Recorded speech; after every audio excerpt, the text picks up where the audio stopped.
look at 3 bathroom-related apps. And, you know, one, it's amazing how many bathroom-related apps there are. Hundreds. So, first one's actually of some use. It is. It's called Sitter Squat, and it's basically a Yelp for bathrooms. That's a very good way of describing it. Yeah, well, basically, you know, where we are now, we put Sitter Squat on and show where the public bathrooms around here are, and not only that, rate them on cleanliness and, you know, all sorts of stuff. So, what do you think? If you gotta go and you're in a public place, it's a great app. It kind of relies on user input, though. I mean, people have to have actually put in these bathrooms into the database, and hopefully they've rated them.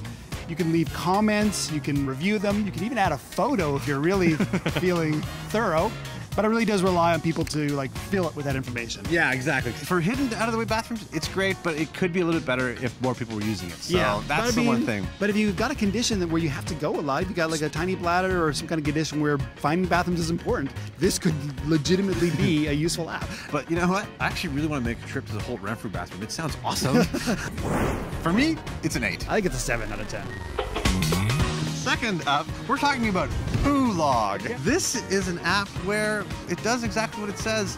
You kind of take a dump, and then it asks you all these questions, and you rate it and describe it. At the end, it graphs it if you save it. So eventually you can track all of your discharges. Yeah, I mean, I'm not sure exactly what the practical use of this app is. I love the fact that you can rate with very specific criteria the aroma, the texture of your offerings. The only thing is, I'm not sure why you'd use this. It doesn't really offer any kind of analysis. It doesn't say, oh my goodness, you've gone, 3 times and today go see your doctor. It just graphs your deposits. You have to come up with your own conclusions. But it also has a funny little trivia thing as well. It's got interesting bathroom and poo related trivia, yes. Which, hey, when you're on the can, you might want to be distracted. There you go. I think I'm gonna have this a 7. I would give this a 7 out of 10. Last but not least, we're looking at an app called Poop the World. Now, the word gamification is a buzzword right now.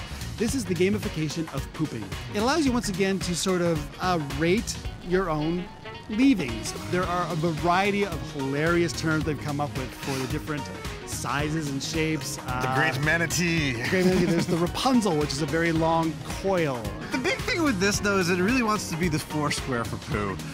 This is what I don't get about this app. I don't want to share my pooping on Twitter or Facebook, okay? It's totally... That's way too much information. It's totally integrated with Twitter or Facebook, and so honestly afterward it's like, do you want to share? If we have to be serious about looking at this, it doesn't have as many options as Poo Log does, right? In terms I can't believe you just said that well, sentence. it just doesn't, in terms of the rating it and the criteria, yes, it's true. Poo Log the winner on that, but again, it's fun. I don't know what it does, but it's funny. I'll give it a 7. It's a 7.5 to Poop the World.